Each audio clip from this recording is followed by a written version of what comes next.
بسم اللہ الرحمن الرحیم۔ میری عزیز بہنوں، بیٹیوں اور بھائیوں، صلہ رحمی کے متعلق 40 احادیث میں سنا رہا ہوں۔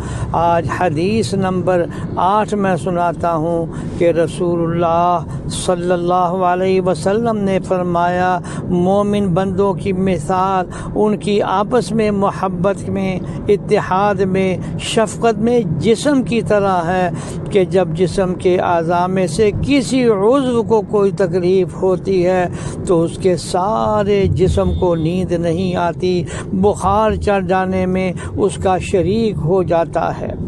پتہ دے دیا اس بات کا کہ ساری اپنے رشتہ داروں کے ساتھ ایسا تعلق ہو جیسا اپنے بدن اور جسم کے ساتھ تعلق ہوتا ہے۔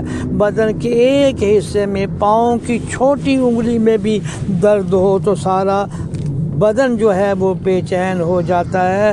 اللہ تعالی ہمیں بھی آپس کے اندر اسی طرح ایک دوسرے کے غم کو اپنا غم سمجھنے اور اس کو دور کرنے کی کوشش عطا فرمائے۔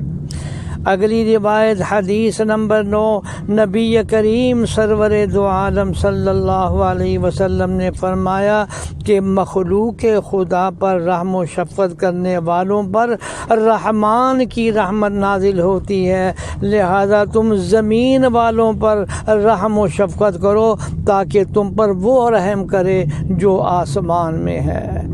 زمین والوں پر رحم کرو تو آسمان والا یعنی اللہ رحم کرے گا۔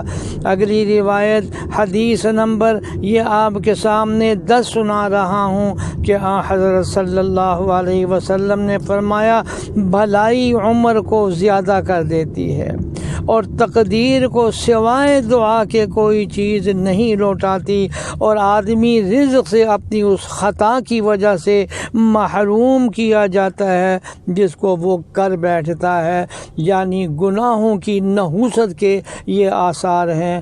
اللہ جل شانہ ہمیں اس سے محفوظ فرمائے، آمین۔